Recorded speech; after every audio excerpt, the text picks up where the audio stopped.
The reason why we do the central limit theorem and the reason that it's so useful is that it actually allows us to do calculations around the sums and the means even when the original population is not normal, because we know that the distribution of the sums is going to be normal. So we can actually use all the work that we've done on normal distributions before.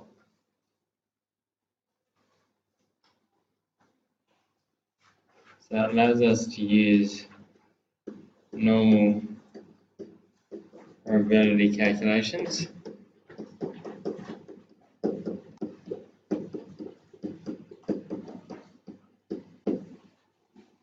to answer questions about sums and means.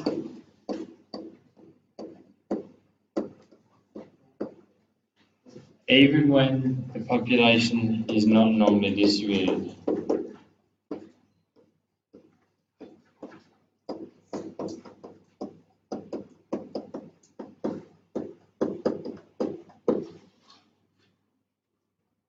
So, just as a way of summary, the central limit theorem states that if a sufficiently large n, the distribution of sample means, and the sum of the samples is approximately normal,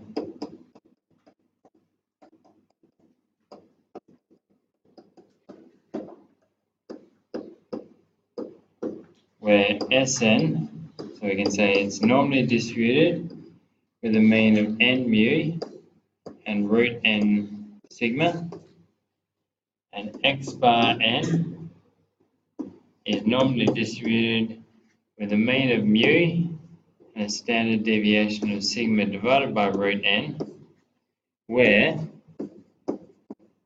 x, which is our original distribution, is normally distributed with a mean of mu and a standard deviation of sigma,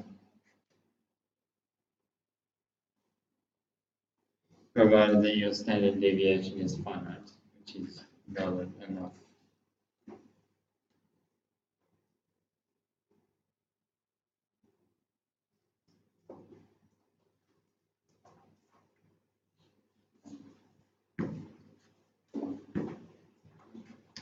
Okay, so if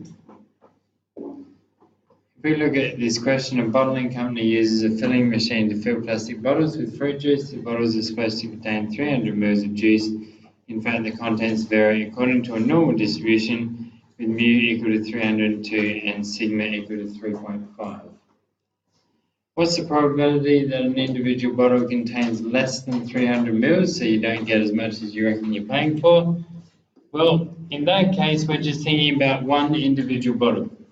And because we're thinking about one individual bottle, then we're using the original distribution. We're thinking about an individual score. So this is the probability that x is less than 300, where x is normally distributed with a mean of 302 and a standard deviation of 3.5. So in this case, we know that the original distribution is normal.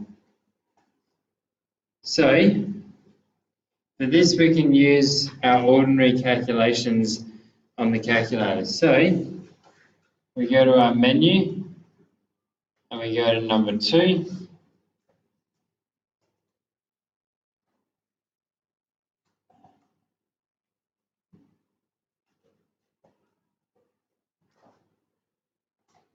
Then we can go distribution for F5, F1 for normal, and we can do an NCD.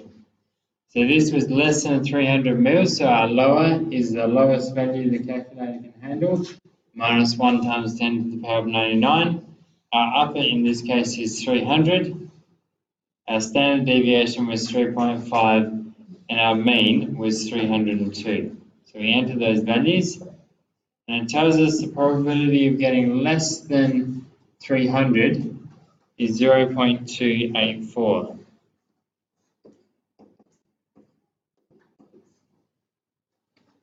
Now, that's for an individual bottle. So then what's the probability that the main contents of the bottles in a carry pack is less than 300 ml? See, now we're being asked about multiple bottles and we're being asked about the mean of them. So If I think about x bar 12, first of all, I know it's normally distributed because x was normally distributed. So I can confidently say that it is normal. And in this case, it's going to have a mean, which is the same as the population mean, so 302. But its standard deviation is going to be this 3.5, the standard deviation on the original distribution, divided by the square root of n, which is the square root of 12, because we've got a sample size of 12. And we want to know what's the probability that the mean is less than 300. So it's the probability that x bar 12 is less than 300. Now, because it's a normal distribution, we still use NCD. So if I go back to my calculator, I'm using NCD. My upper and lower take the same value. So my lower is still the lowest possible value the calculator can handle because it's everything less than 300. My upper is still going to be 300. In fact, the only thing I need to change is my standard deviation. It'll be 3.5 divided by the square root of 12. I don't need to change my mean because my mean is the same as my population mean. It's the same as what I used last time. So, with all these values, if I just hit enter, it's going to give me 0.0239.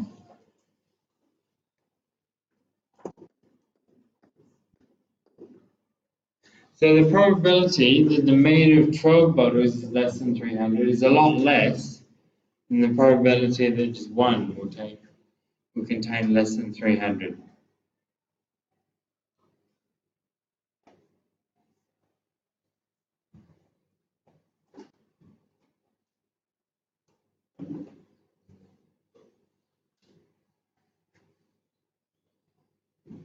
Okay, all right. This is a fairly long question because it came out of an exam, but it does draw together a nice lot of concepts. So Dale has an MP3 player that uses one AAA battery. When a certain brand of AAA battery is used, the playing time X, our original distribution, varies according to a distribution with a mean of 10.85 and a standard deviation of 1.5. Notice carefully that we're not told that it's normally distributed. We can't assume that a sample sum or a sample mean is going to be normally distributed in this case because we're not told the original distribution is normal. AAA batteries are sold in packs containing different numbers of batteries. Suppose Dale buys a pack containing n batteries and each battery is used in the MP3 player until it runs out. The X bar n denote the average playing time per battery for a packet of n batteries.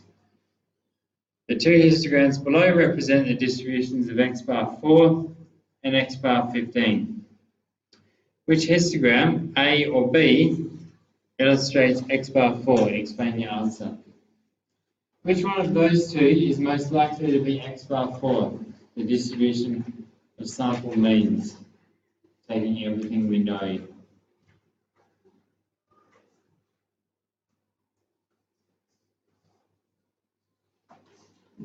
And there's two reasons you could argue your case. Which one's going to be X bar 4? Which one's going to have the smaller sample size?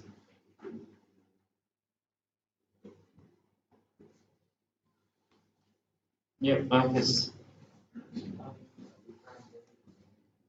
Histogram B is going to be X bar 4?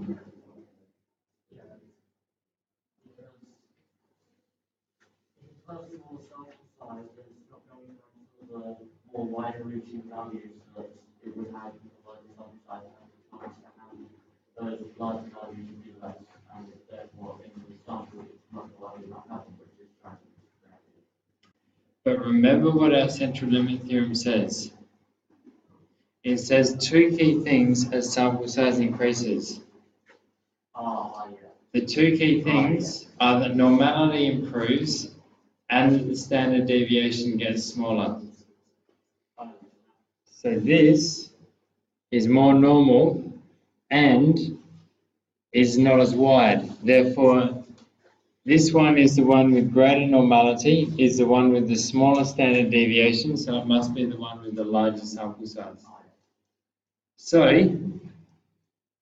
the way we start is we say that B, we start by giving a nice clear answer.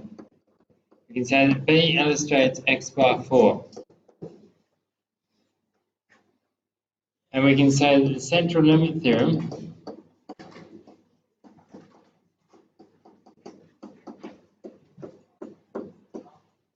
says as sample size increases,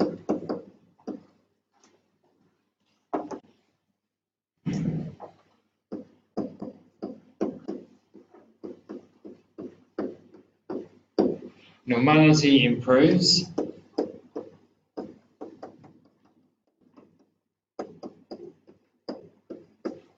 and standard deviation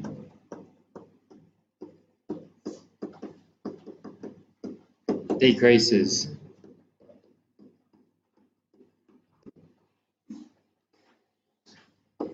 We see,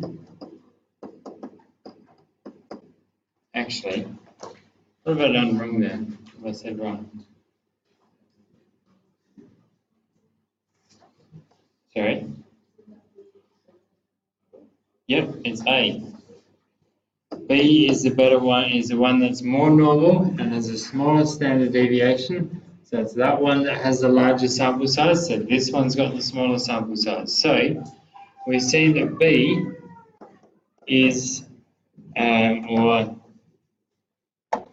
better approximates normality.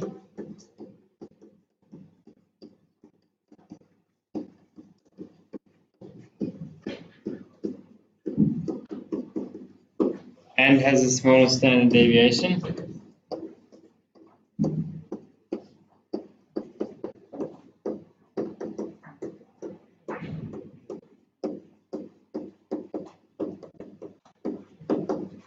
Hence, it has the larger sample size.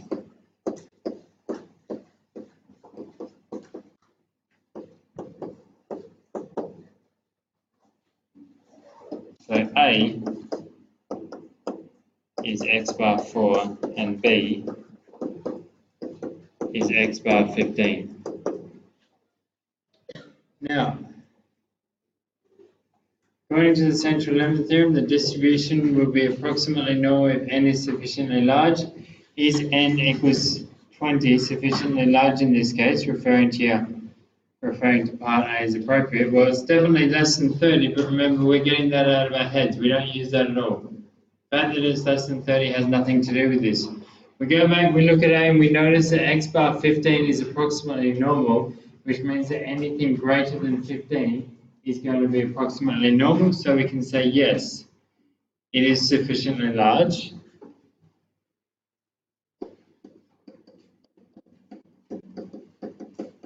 And let's just remind ourselves why. So, as x bar 15 is approximately normal,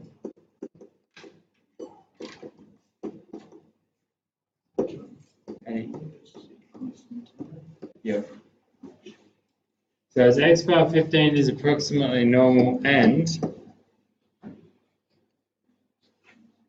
normality improves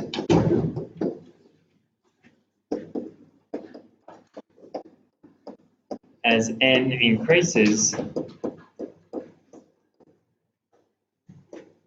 then x bar 20 will be approximately normal as well.